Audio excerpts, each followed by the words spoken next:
ఆరాధన కొరకు మత్తయి సువార్త 21వ అధ్యాయం. ఈ రోజున ప్రపంచ క్రైస్తవ్యముకి ఒక ప్రత్యేకమైన దినం. మనకి కాకపోయినా ప్రపంచ క్రైస్తవ్యానికి ఒక ప్రత్యేకమైన దినం. దీన్ని పామ్ సండే అంటాం, లేక మట్టల ఆదివారము అని అంటారు. సరే, దీనికి సంబంధించి బైబిల్లో కూడా ఎన్నో వాక్య భాగాలు ఉన్నాయి. సో సందర్భాన్ని బట్టి ఈ దిన వాక్యాన్ని మనము ధ్యానం చేసుకుందాం, మొదటి వర్తమానంలో కానీ రెండవ వర్తమానంలో కానీ. అందుకని ఆరాధన కొరకు మత్తయి సువార్త 21వ అధ్యాయము మొదటి 5 వచనాలని వచనం వెంబడి వచనాన్ని చదువుకుందాం. మత్తయి సువార్త 21వ అధ్యాయము మొదటి 5 వచనాలు. తరువాత యెరూషలేమునకు సమీపించి ఒలీవ చెట్ల కొండ దగ్గర ఉన్న బెత్సెగేకు వచ్చినప్పుడు యేసు తన శిష్యులలో 2 చూచి, మీ ఎదుటనున్న గ్రామమునకు వెళ్ళగానే కట్టుబడి ఉన్న ఒక గాడిదయు దానితోనున్న ఒక గాడిద పిల్లయు మీకు కనబడను. వాటిని విప్పి నా యొద్దకు తోలుకొని రండి. ఎవడైనను మీతో ఏమైనను అనిన ఎడల అవి ప్రభువునకు కావలసి ఉన్నవని చెప్పవలెను. వెంటనే అతడు వాటిని తోలి పెట్టునని చెప్పి వారిని పంపెను. ప్రవక్తల వల్ల చెప్పబడినది నెరవేరినట్లు ఇది జరిగెను. అదేమనగా, ఇదిగో నీ రాజు సాత్వికుడై గాడిదను భారవాహక పశువు పిల్ల అయిన చిన్న గాడిదను ఎక్కి నీ యొద్దకు వచ్చుచున్నాడని సియోను కుమారితో చెప్పుడి అనున్నది. అందుకని ఈ 5వ వచనాన్ని మనము ఆరాధన కొరకు ధ్యానం చేస్తాం. ముఖ్యంగా ఈ 5వ వచనంలో ఇదిగో నీ రాజు అనే మాటని మనము ధ్యానం చేస్తాం. ఇదిగో నీ రాజు. దేవుడిని ఆరాధించే మనము ఇదిగో నీ రాజు నీ యొద్దకు వచ్చుచున్నాడు అని సియోను కుమారితో చెప్పుడి. యేసు ప్రభు మన రాజు, యేసు ప్రభు నా రాజు, యేసు ప్రభు అందరి రాజు. మళ్ళీ ఒకసారి చెప్తాను. యేసు ప్రభు నా రాజు, యేసు ప్రభు మీ రాజు, యేసు ప్రభు అందరి రాజు. Jesus Christ is my king, Jesus Christ is your king, Jesus Christ is our king. ఆయన వ్యక్తిగతంగా మనకి రాజుగా ఉన్నాడు, అంతేకాదు మీకు రాజుగా ఉన్నాడు, అంతేకాదు మనందరికీ రాజుగా ఉన్నాడు, అంతేకాదు ఈ విశ్వానికే రాజుగా ఉన్నాడు. ఎందుకు ఆయన రాజుగా ఉన్నాడో ఒక 6 అంశాలు మనము ధ్యానం చేస్తాం. ఎందుకంటే ఆ రోజున ఆ మత్తయి సువార్త 21వ అధ్యాయం కానీ, మార్కు సువార్త 11వ అధ్యాయం కానీ, లూకా సువార్త 20వ అధ్యాయం కానీ, ఈ 3 సువార్తల్లో కూడా యేసు ప్రభు ఈ విధంగా గాడిదను లేక గాడిద పిల్లను ఎక్కి ఆయన చివరి వారములో, పామ్ సండే అంటాము, the last week off Jesus life అంటాం. యేసుక్రీస్తు ప్రభు వారి యొక్క భూలోకములో ఆయన 33.5 సంవత్సరాల కాలములో చివరి వారములో జరిగిన సంఘటనల్ని ఈ వారమంతా ప్రపంచం ధ్యానం చేస్తూ ఉంటుంది. అది మనము ధ్యానం చేయడంలో తప్పేమీ లేదు. అయితే దాంట్లో ఆత్మీయ పాఠాలను మనము అర్థం చేసుకోవాలి. మొట్టమొదటిగా ఆయన గాడిద పిల్లని ఎక్కి ఆ యెరూషలేముకి వెళ్తున్నాడు. తర్వాత యెరూషలేముకి వెళ్ళి ఏం చేశాడో తర్వాత మనం చూస్తాం. అందుకని ఆయన గాడిద పిల్లనెక్కి యెరూషలేముకి వెళ్ళడం అనేది ఇది జకరియా గ్రంథము 9:9 ప్రకారము ఆ ప్రవచన నెరవేర్పులో భాగంగా మనము చూస్తాం. అయితే వాటి వెనక్కి మనకు వెళ్ళడం లేదు, ఎందుకంటే చాలా సంవత్సరాల నుంచి ఈ వచనాలు మనము ఇక్కడ ధ్యానం చేసాము, అందరూ ధ్యానం చేస్తూ ఉన్నారు. అయితే ఈరోజు మనము ఆరాధన కొరకు ఈ చదవబడిన మాటల్లో నీ రాజు అనే మాటను మాత్రమే ధ్యానం చేస్తాం. ఎందుకు యేసుక్రీస్తు ప్రభు నా రాజు అయ్యాడు, మీ రాజు అయ్యాడు, అందరి రాజు అయ్యాడు, ఈ విశ్వానికే రాజు ఎందుకు అయ్యాడు అన్నదానికి మొదటి కారణం మనం చూస్తే ఆయన పుట్టిన వంశాన్ని బట్టి ఆయన రాజుగా ఉన్నాడు. చాలా అంశాలు మనం తెలుసుకోవచ్చు. అయితే కేవలము క్రొత్త నిబంధన గ్రంథములో నుంచే కొన్నిటి నేను మీకు తెలియజేస్తాను. రోమీయులకు రాసిన పత్రిక 1వ అధ్యాయములో యేసును గూర్చిన మాటలు ఆ పత్రికలో మనము చూస్తాం. అయితే ఆ మాటలు చాలా గ్రంథాల్లో బైబిల్లో మనం చూస్తాం. రోమీయులకు రాసిన పత్రిక 1వ అధ్యాయము 7వ వచనములో మధ్యలో నేను చదువుతున్నాను చూడండి.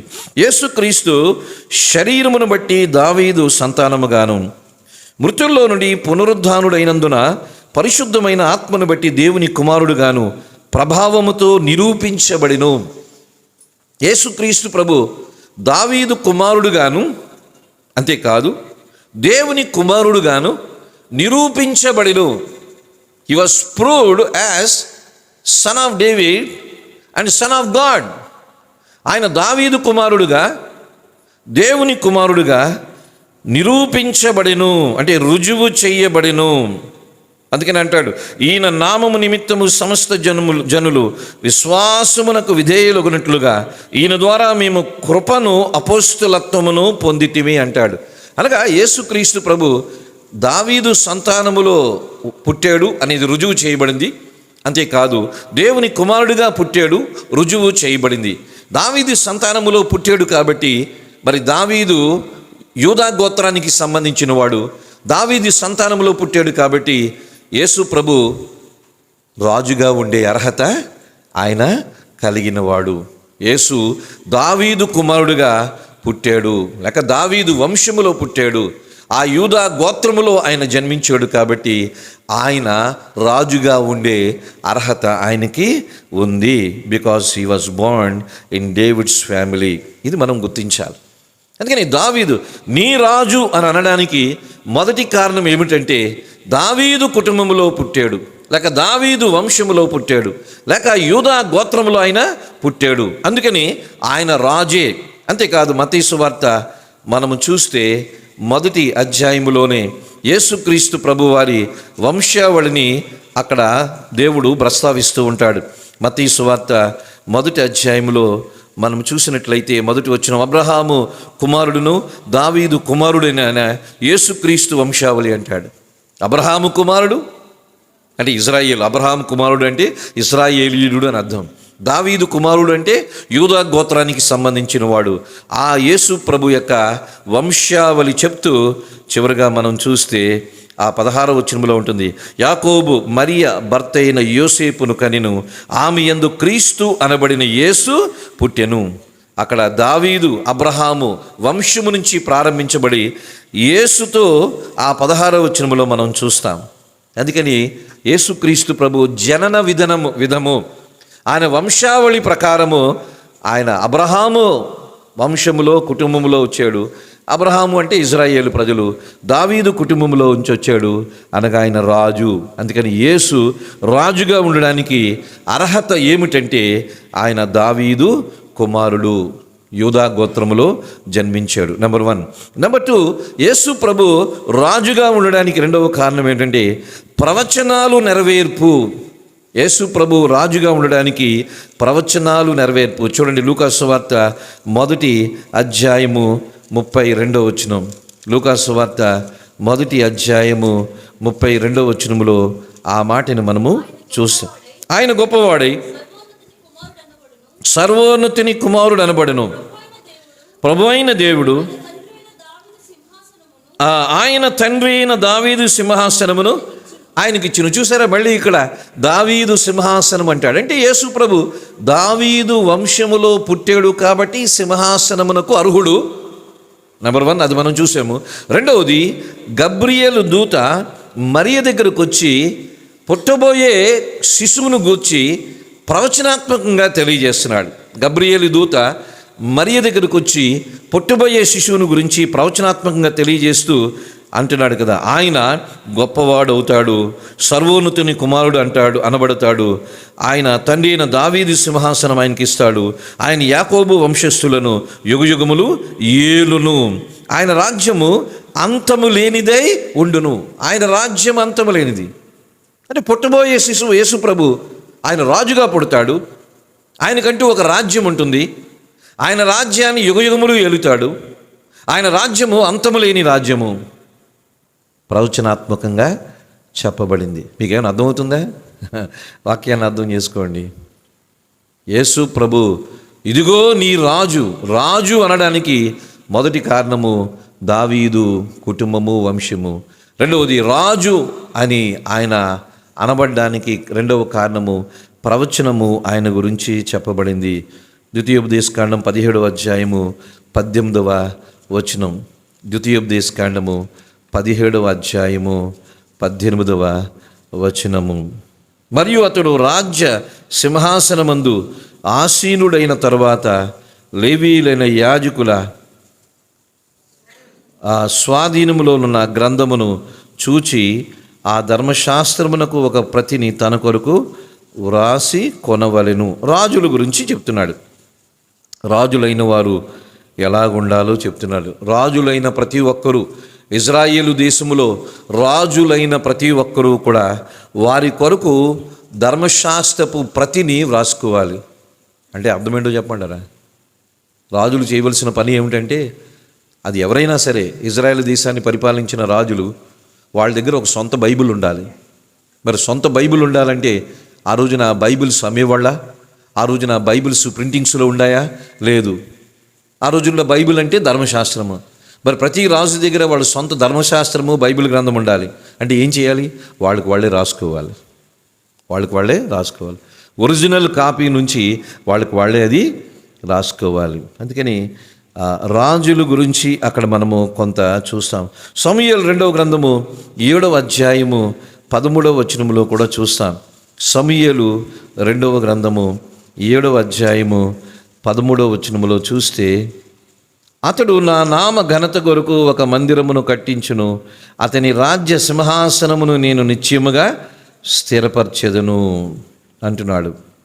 16వ వచనంలో చూస్తే, నీ మట్టుకు నీ సంతానమును నీ రాజ్యమును నిత్యము స్థిరమగును, నీ సింహాసనము నిత్యము స్థిరపరచబడును అనెను.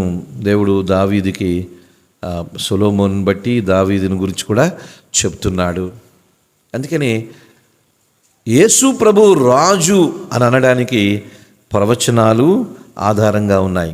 దానియేలు గ్రంథము 7వ అధ్యాయము 13, 14 వచనాలు. దానియేలు గ్రంథము 7వ అధ్యాయము 13, 14 వచనాలు.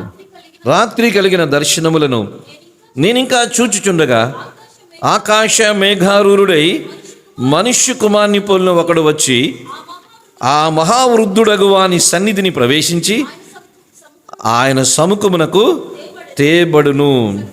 సకల జనులను, రాష్ట్రములను, ఆయా భాషలు మాట్లాడువారును ఆయనను సేవించినట్లు ప్రభుత్వమును, మహిమయు, ఆధిపత్యమును ఆయన కీయబడిను. ఆయన ప్రభుత్వము శాశ్వతమైనది, అది ఎన్నటికి తొలగిపోదు. ఆయన రాజ్యము ఎప్పుడునూ లయము కాదు. ఎవరి రాజ్యం ఇది? యేసు రాజ్యం.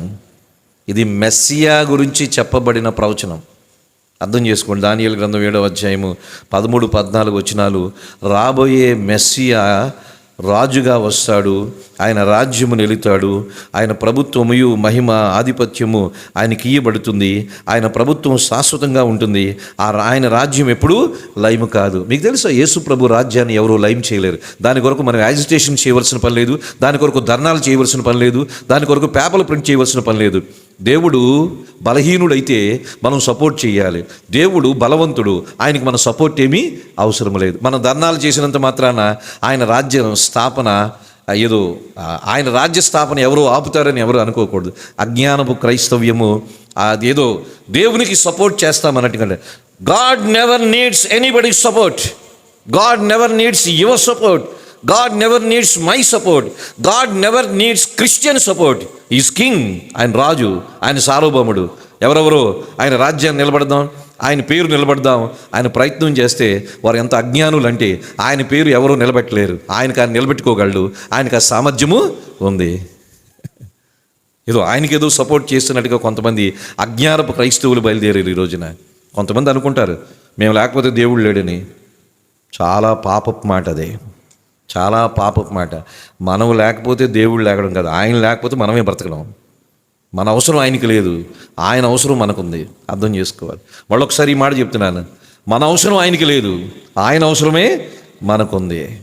చాలామంది అనుకుంటారు మన అవసరం ఆయనకి ఉందనుకుంటా. కాదు కాదు, ఆయన అవసరమే మనకుంది. We cannot survive without God. దేవుడు లేకుండా మనకి జీవము లేదు, ఊపిరి లేదు, చలనము లేదు, ఉనికే లేదు. అందుకని దేవునికి మనం సపోర్ట్ చేయవలసిన పని లేదు. దేవుడు తన గురించి తాను సపోర్ట్ చేసుకోగలడు. ఆయన సామర్థ్యము గలవాడు. ఆయన రాజ్యము లయము కాదు. ఆయన రాజ్యము ఎప్పుడునూ లయము కాదు. ఆయన రాజ్యము శాశ్వతమైన రాజ్యం. ఎవడు ఆపగలడు? సూర్యుని ఆపడానికి ఎవడైనా ప్రయత్నం చేయగలడా? సూర్యుని మీద ఎవడో ఉమ్మేయడానికి ప్రయత్నం చేశాడంట, వాడి ముఖం మీద పడిందంట ఉమ్ము.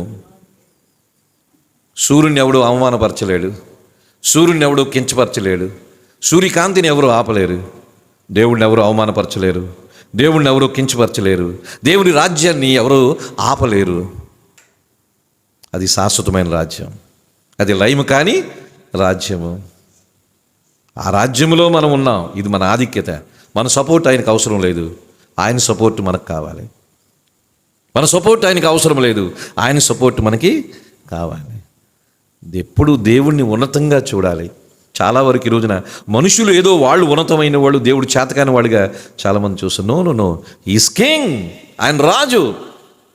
దావీదు వంశములో పుట్టాడు రాజు. రెండోది, ఆయన ప్రవచనాన్ని బట్టి రాజుగా ఉన్నాడు. అందుకని దానియేలు గ్రంథం 7వ అధ్యాయం 13-14 వచనాలు మీరు మర్చిపోవద్దు, దాన్ని అండర్లైన్ చేసుకోండి. ఎందుకంటే మెస్సియా గురించి, ఆయన రాజ్యము గురించి అద్భుతమైన ప్రవచనాన్ని దేవుడు దానియేలు ద్వారా ఇచ్చాడు. ఇంకా చాలా వచనాలు ఉన్నాయి, అది మనం చూస్తాం కదా. జకర్యా గ్రంథం 9:9 కూడా చూస్తాం. మూడవది, ఆయన నీ రాజు. Is your king, is my king, is our king.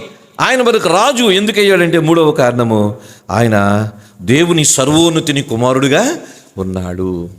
ఆయన ఎవరు?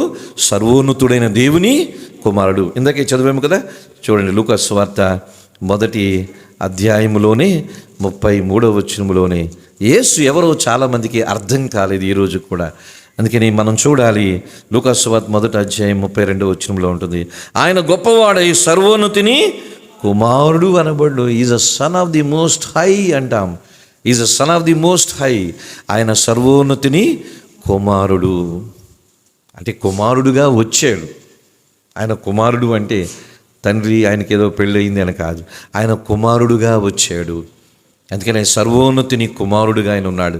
లూకా సువార్త 1వ అధ్యాయము 32వ వచనంలో. అందుకని ఆయన రాజు అనడానికి మూడవ కారణం ఏంటంటే, ఆయన దేవుని కుమారుడు, సర్వోన్నతిని కుమారుడు. అదే కదా, ఈ దెయ్యాలు కూడా యేసు ప్రభుని గురించి ఏమంటాయి? దెయ్యాలు కూడా యేసు ప్రభుని గురించి ఆ విధంగానే అరుస్తూ ఉంటాయి, నువ్వు సర్వోన్నతుడైన దేవుని కుమారుడువు అని అంటారు. దెయ్యాలకు తెలుసు యేసు ఎవరో, ఈ క్రైస్తవులకి తెలియదు యేసు ఎవరో. మళ్ళీ వీళ్ళు క్రైస్తవులని పేరు పెట్టుకుంటున్నారు, కానీ వాళ్ళ దేవుడి గురించి వారికే తెలియదు. క్రైస్తవుల దేవుని గురించి క్రైస్తవులకే తెలియదు.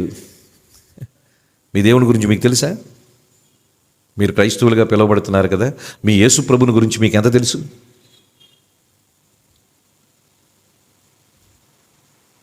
చాలామంది బయట క్రైస్తవ్యానికి యేసు గురించి ఏమీ తెలియదు. ఏదో వెళ్తున్నారు వస్తున్నారు, వారి యేసు గురించి ఏమీ వాళ్ళకి అవగాహన లేదు. ఆయన సర్వోన్నతుడైన దేవుని కుమారుడు, దేవుని పరిశుద్ధుడు అని దెయ్యాలంటున్నాయి. నువ్వు దేవుని పరిశుద్ధుడు అని అన్నారు, నువ్వు సర్వోన్నతుడైన దేవుని కుమారుడు అన్నారు. అందుకని యేసు ప్రభు ఎవరు అంటే, కుమారుడుగా వచ్చాడు, త్రిత్వములో రెండో వ్యక్తిగా వచ్చాడు, శరీరధారిగా వచ్చాడు, దేవుని కుమారుడుగా పిలువబడ్డాడు. ఆయన రాజు అనడానికి రెండవ రుజువు ఏంటంటే, ఆయన సర్వోన్నతుడైన దేవుని కుమారుడు. ప్రకటన గ్రంథం 1వ అధ్యాయం 5వ వచనంలో చూడవచ్చు, ప్రకటన గ్రంథం 17వ అధ్యాయం 14వ వచనంలో చూడవచ్చు, ప్రకటన గ్రంథం 19వ అధ్యాయం 16వ వచనంలో చూడవచ్చు. ఈ వచనాలన్నీ మీరు రాసుకోండి, ఎందుకంటే ఆయన రాజు అనడానికి ప్రకటన గ్రంథం 1వ అధ్యాయం 17వ అధ్యాయం 19వ అధ్యాయంలో మనము చూస్తాం. అందుకే ఆయన రాజు అనడానికి మొదటి ఆధారం ఏంటంటే, దావీదు వంశము, యూదా గోత్రము. రెండవది, ఆయన రాజు అనడానికి రెండవ ఆధారం ఏంటంటే, ప్రవచనాలు ఆయన గురించి చెప్పబడ్డాయి. మూడవది ఆయన రాజు అని చెప్పడానికి మూడవ కారణము, దేవుని కుమారుడు సర్వోన్నతుని కుమారుడిగా వచ్చాడు. మూడవది ఆయన రాజు అని చెప్పడానికి నాలుగవ కారణం చూస్తే, ఆయన చేసిన కార్యములు, all his miracles reflect who he was. ఆయన చేసిన అద్భుతాలు అన్నీ కూడా ఆయన ఎవరో మనకి తెలుస్తాయి. ఆయన ఎన్నో అద్భుతాలు చేశాడు, ఎన్నో స్వస్థతలు జరిగించాడు. ఆయన చేసిన అద్భుతాల్లో ప్రకృతిని శాసించాడు, తుఫాన్ను ఆపాడు. అంతేకాదు చేపలని ఆయన శాసించాడు. ఆ శకల విషయంలో గాలిని గద్దించాడు. ఆయన దెయ్యాల మీద అధికారాన్ని ప్రదర్శించాడు. నోరు ముయ్యి అన్నాడు దెయ్యాలని, నోరు మూసిని లేదా? నోరు ముయ్యింది ఎవరో చెప్పంటారా? మనమే. దెయ్యాలు దేవుని యేసుప్రభు మాట వింటాయి. మాట విన్నది ఎవరంటే ఈ చర్చకు వచ్చే క్రైస్తవులే, మనమే. అంటే మనమే దెయ్యాల కొంట బెటర్ అని అనుకోలేమో. వాటిని మాట్లాడనియ్యలేదు అనే మాట ఉందా బైబిల్లో? దెయ్యములను ఆయన మాట్లాడినది అంటే అర్థం ఏంటో చెప్పంటారు? ఇంగ్లీష్లో ఉంటుంది, shut your mouth you devil అన్నాడు యేసుప్రభు. Shut your mouth you devil అన్నాడు. దెయ్యాలు నోరు మూసినాయి, వాటిని మాట్లాడనివ్వలేదు. మనం మాట్లాడదంటే మాట్లాడుతాం, మాట్లాడమంటే మాట్లాడం. మనం మాట వినంది, యెషయా గ్రంథం 1వ అధ్యాయం 3 వచనాల ప్రకారము మాట వినంది ఎవరంటే ఆయన స్వరూపంలో పోలికలో సృష్టించబడిన ఈ మనిషే, మనమే. The most disobedient creatures on the face of ఎవరంతా చెప్పమంటారా? మనుషులే. ఈ భూ ప్రపంచం మీద అత్యంత అవిధేయులైన సృష్టి ఏదైనా ఉందంటే ఒకటి, ఎవడాడు? మనిషి, మనమే. మాట్లాడొద్దు అంటే మాట్లాడతాం, మాట్లాడు అంటే మాట్లాడతాం. దయ్యాలు నోరుని ఆయన ముంచి షట్ యువర్ మౌత్ అన్నాడంటే దయ్యాలు ఇంకా మాట్లాడలేదు. ఆయన అద్భుతాలు చేశాడు, సృష్టిని శాసించాడు, చేపలని శాసించాడు, ఆ కోడిని శాసించాడు, పుంజిని శాసించాడు కదా. ఇదిగో నేనెవరో తెలియదని నువ్వు ముమ్మారు బొంకే వరకు కోడి కుయ్యదన్నాడు. అంటే కుయ్యకుండా చేసింది ఎవరు? దేవుడు, యేసు ప్రభు. ఆ కోడి త్వరపడి కుయ్యకుండా చేశాడు. ఆ కోడి కుయ్యకు ముందే పేతురు ఆయన ఎవరో తెలియదని 3 సార్లు బొంకాలి. బొంకిన తర్వాతే కోడి కూసేటట్టుగా చేశాడు. ఎందుకంటే కోళ్ళతో ఉన్న ప్రమాదం ఏంటో చెప్పమంటారా? ఒకడు కూసింది అనుకోండి, ఊర్లో కోళ్ళని కోస్తే దాని నోరు నొక్కాడు, అందుకని ఊర్లో కోళ్ళని వస్తున్నాయి. కోడిని నొక్కడం తక్కువ, చాలా కష్టం. అది 3:30 నుంచి 4 మీరు పొరపాటున లైట్ వేస్తే చాలు తెల్లవారిపోయింది అనేది కూడి మొదలు పెడుతుంది. కోళ్ళని మీరు పెంచారో లేదు కానీ నేను చిన్నప్పుడు కోళ్ళని మేము పెంచేవాళ్ళమి. ఏమాత్రం లైట్ వేస్తే తెల్లవారిపోయిందని అరుస్తుంది. ఇది అరిసిందని ఎక్కడో వేరే ఇంట్లో కోడి అరుస్తుంది. కోడి కుయ్యకుండా ఆపాడు. ఆయన రాజు, సార్వభౌముడు. కోళ్ళని శాసించాడు, చేపని శాసించాడు, దెయ్యాలని శాసించాడు, సముద్రమును శాసించాడు, గాలిని శాసించాడు. ఆయన రాజు. ఎందుకో చెప్పమంటారా? ఆయన చేసిన కార్యాలను బట్టి ఆయన రాజు. ఆయన చేసిన కార్యాలను బట్టి ఆయన రాజు. ఇక 5వది మనం చూస్తే ఆయన చేసిన పరిచర్యను బట్టి రాజు అని కూడా చెప్తాం. ఆయన పరిచర్య చేశాడు. అదే కదా మత్తయి సువార్త మనం చూస్తాం. చూడండి, మత్తయి సువార్త 20వ అధ్యాయము 28వ వచనం. ఆయన ఆరాధన చేస్తాం మనం.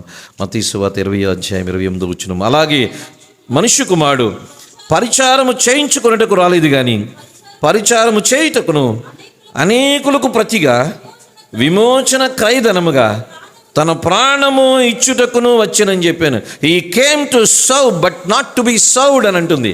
యేసు ప్రభు ఎందుకు వచ్చాడంటే సేవ చేయడానికే వచ్చాడు, చేయించుకోవడానికి రాలేదు. ఈరోజు అందరూ చేయించుకోవడానికి ఉన్నారు. యేసు ప్రభు చేయడానికి వచ్చాడు.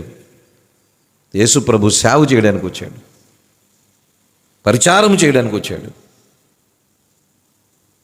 ఈ వాక్యం మనకు అర్థమైతే మనం పరిచారం చేస్తాం, మనం పరిచర్య చేస్తాం. ఎవరో చెప్పవలసిన పని ఏం లేదు. యేసు ప్రభుకి ఎవరైనా చెప్పారా, బాబు నువ్వు భూమి మీద 33.5 సంవత్సరాలు ఉండబోతున్నావు, నువ్వు భూమి మీద 3.5 సంవత్సరాలు సేవ చేయబోతున్నావు, కొంచెం పరిచారం చేయని చెప్పాడు? కాదు. ఆయన పుట్టిన దాంట్లోనే ముఖ్యమైన ఉద్దేశం ఏంటంటే పరిచారము చేయడానికే వచ్చాడు, చేయించుకోవడానికి రాలేదు. It is something voluntary, not by force. Yesu ప్రభుని ఎవరు బలవంతం చేయలేదు. నువ్వు సేవ చేయి, నువ్వు పరిచారం చేయి. నువ్వు పరిచర్య చేయను. పరిచారము బలవంతంగా చేసేది కాదు, ఇష్టపడి చేసేది. అందుకని యేసు రాజు ఎందుకు అయ్యాడంటే ఆయన పరిచారము చేయడానికి వచ్చాడు, పరిచారము చేయించుకోవడానికి రాలేదు. By his service he can be termed as a king. ఆయన సేవ చేయడానికి, ప్రజలకు సేవ చేసి, పేదవాళ్ళకి సేవ చేసి ఆయన వైద్య సేవ అందించాడు. యేసు ప్రభు వైద్య సేవను అందించాడు. యేసు ప్రభుకు ఒక హాస్పిటల్ ఉండేది, ఎక్కడో తెలియదు, ఆయనే ఒక హాస్పిటల్. ఆయన దగ్గరకు వచ్చిన రోగులందరినీ స్వస్థపరిచాడు. ఆయన భౌతిక వ్యాధుల్ని నయపరిచాడు, మానసిక రోగాల్ని కూడా నయము చేశాడు. ప్రయాసపడి భారం మోసుకుంటున్న సమస్త జనులారా నా యొద్దకు రండి, మీకు విశ్రాంతినిస్తా అన్నాడు. అంటే ఎవరో చెప్పమంటారా? మానసికంగా స్ట్రెస్లో ఉన్నవాళ్ళు, మానసికంగా ఒత్తిడిలో ఉన్నవాళ్ళు, విశ్రాంతి ఇస్తాను రండి అని అంటాడు. సైకలాజికల్ డిసీజెస్ని ఆయన క్యూర్ చేశాడు, ఫిజికల్ డిసీజెస్ని ఆయన క్యూర్ చేశాడు. అంతేకాదు ఆత్మీయంగా పాపులైన వారిని, ఆయన నశించిపోయిన దాన్ని వెతికి రక్షించడానికే భూమి మీదకి వచ్చాడు. ఆయన శిలువలో ప్రాణం పెట్టడానికి వచ్చాడు, మానసిక రోగాన్ని నుంచి విడిపించడానికి వచ్చాడు, శరీర రోగం నుంచి విడిపించడానికి వచ్చాడు, ఆత్మీయ రోగము నుంచి విడిపించడానికి వచ్చాడు. శరీర రోగం అంటే జబ్బులు, మానసిక రోగం అంటే మానసికంగా కృంగిపోయిన వాళ్ళు, దయ్యాల చేత పట్టుబడిన వాళ్ళు, ఆత్మీయ రోగం అంటే పాపము చేత బందీలుగా ఉన్న వాళ్ళని. ఈ 3 రకాలైన సేవ యేసు ప్రభు చేశాడు. ఆయన రాజు, సేవ చేసిన రాజు. అందుకని ఈ 5 మాటలు తర్వాత ఆయన సొంత మాటలు అంటాడు కదా, చెప్పేసి మన ఆరాధన చేద్దాం. యోహాను సువార్త 18వ అధ్యాయంలో పిలాతు ముందు మాట్లాడుతున్నాడు. నువ్వు రాజువా అని అన్నాడు. అవును, నీవన్నట్టు నేను రాజునే అన్నాడు. చూడండి 35 వచ్చిన. అందుకు పిలాతు, నేను యూదుడునా ఏమి? నీ స్వజనమును ప్రధాన యాజకులను నిన్ను నాకు అప్పగించి తిరిగదా? నీవేమి చేసితు అని అడుగుగా, యేసు, నా రాజ్యం ఈ లోక సంబంధమైంది కాదు.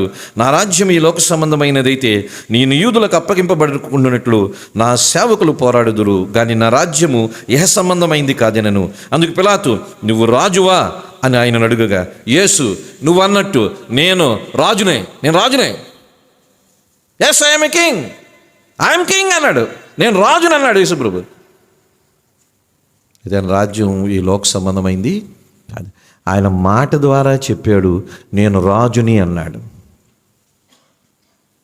నేను రాజునే, నా రాజ్యాన్ని స్థాపించడానికి వచ్చానంటాడు. అందుకని యేసు ప్రభు సేవ చేసినప్పుడు కూడా ఆ మత్తయి సువార్త 4లో కానీ, లూకా సువార్త 5వ అధ్యాయంలో కానీ చూస్తే, ఇదిగో ఆయన ఏమంటాడంటే, ఆయన సేవ ప్రారంభించినప్పుడు ఆయన పలికిన మొట్టమొదటి మాట ఏంటో చెప్పంటారా? చూడండి, మత్తయి సువార్త 4వ అధ్యాయంలో మీకు చూస్తే, ఆయన సేవ చేసినప్పుడు ఆయన పలికిన మొట్టమొదటి మాట, ఆయన సేవ చేసినప్పుడు చేసిన మొట్టమొదటి ప్రసంగం ఏంటో చెప్పంటారా? మత్తయి సువార్త 4వ అధ్యాయం 17 వచనం మీరే చదవండి ఒకసారి. మత్తయి సువార్త 4వ అధ్యాయం 17. అప్పటి నుండి యేసు, పరలోక రాజ్యము సమీపించి ఉన్నది గనుక మారు మనసు పొందుడని చెప్పుచు ప్రకటింపమొదలైంది. First message from the mouth of Jesus Christ.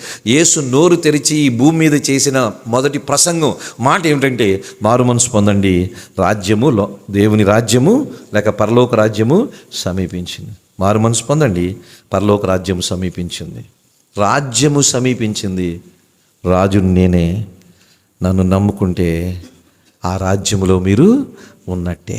రాజ్యము సమీపించి ఉంది. అయితే ఆ రాజ్యములో ప్రవేశించాలంటే క్వాలిఫికేషన్ ఒకటే. ఏంటో చెప్పమంటారా? మారు మనసు పొందాలి. You must repent and enter in to the Kingdom of God. మారు మనసు పొందాలి, అప్పుడే ఆ రాజ్యములో ప్రవేశించాలి. చర్చకు వచ్చిన వాళ్ళందరూ ఆయన రాజ్యంలో ఉన్నట్టు కాదు. మరొకసారి చెప్తాను, చర్చకు వచ్చిన వాళ్ళందరూ ఆయన రాజ్యంలో ఉన్నట్టు కాదు. మారు మనసు పొందిన వాళ్ళే ఆయన రాజ్యంలో ఉన్నట్టు. ఎవరైతే మారు మనసు పొందుతారో వాళ్ళు ఆయన రాజ్యములో ఉన్నట్టు. ఎవరైతే మారు మనసు పొందుతారో వారికే యేసు ప్రభు రాజుగా ఉంటాడు. అందుకని అంటున్నాడు కదా, ఆ మత్తయి సువార్త 21వ అధ్యాయంలో మనం చదివినట్టుగా, ఇదిగో నీ రాజు. ఆ మట్లాదివారం రోజున, ఆ పామ్ సండే రోజున యేసు ప్రభు బేతనీ నుంచి, బెత్సగే నుంచి యెరూషలేముకు వస్తున్నప్పుడు ఆ ప్రవచనం చెప్పబడింది, ఇదిగో నీ రాజు. యేసు నా రాజు, యేసు మీ రాజు, యేసు మనందరి రాజు, యేసు ఈ భూమికే విశ్వానికే రాజు. ఎందుకు అంటే, మొట్టమొదటి ఆయన దావీదు వంశములో పుట్టాడు, యూదా గోత్రములో జన్మించాడు. రెండవది, ఆయన రాజు, ఆయన రాజ్యం ఉంటుంది, ఆయన రాజ్య స్థాపన చేస్తాడు. ఆయన రాజ్యం అంతము లేనిదని ప్రవచనాలు చెప్పాయి. మూడవది, ఆయన దేవుని కుమారుడుగా ఉన్నాడు, సర్వోన్నతులైన దేవునికి కుమారుడుగా పిలువబడ్డాడు, అందుకనే రాజు. నాలుగవది, ఆయన చేసిన ప్రతి కార్యము, ఆయన చేసిన ప్రతి అద్భుతము, సృష్టిని శాసించిన విధానము ఆయన రాజుగా నిరూపించబడింది. ఐదవది, ఆయన చేసిన సేవ ఒక రాజు ప్రజలకి చేసినట్టుగానే ఆయన ప్రజలకి, అవసరంలో ఉన్న వాళ్ళకి సేవ చేశాడు. ఆరవది, ఆయన రాజు అన్న మాటకి రుజువు ఏంటంటే ఆయన నోటి ద్వారా చెప్పాడు, నువ్వన్నట్టు నేను రాజుని అన్నాడు. ఐఎమ్ కింగ్ అన్నాడు. ఇప్పుడు ఈ రాజుని ఏం చేయాలో చెప్పంటారా? ఆరాధన చెయ్యాలి. ఇప్పుడు మనం ఆరాధన చేసేది ఎవరికి? రాజుకి. ఎవరా రాజు? యేసు ప్రభువు. ఈ రాజుకి మనం ఆరాధన చేస్తాం. ఈ రాజుకి ఆరాధన చేయడానికి మనం వచ్చాం. We are not here to worship somebody. అందుకే నేను చెప్తాను, వర్షిప్ అంటే ఏదో క్రమం కాదు, ప్యాటర్న్ కాదు. వర్షిప్ ఎందుకంటే ఆ రాజు ఉన్నాడు, ఆయనకంటూ రాజ్యం ఉంది, ఆ రాజ్యములో నేను ప్రవేశించాను, నా ఆరాధన ఆ రాజుకి సమర్పించాలి. అందుకని ఆ రాజుకి ఆరాధన చేద్దాం. ఈ రాజు ఎందుకు రాజు అయ్యాడో మనం తెలుసుకున్నాం. ఆయన నాకు రాజుగా ఉన్నాడు, ఆయన మీకు రాజుగా ఉన్నాడు, ఆయన మనందరికీ రాజుగా ఉన్నాడు. కాబట్టి ఆ రాజుని ఏం చేయాలి? ఆ రోజున వాళ్ళు హోసన్నా హోసన్నా అని ఆరాధించారు. ఆ రాజుని మనం కూడా ఇప్పుడు ఆరాధన చేద్దాం.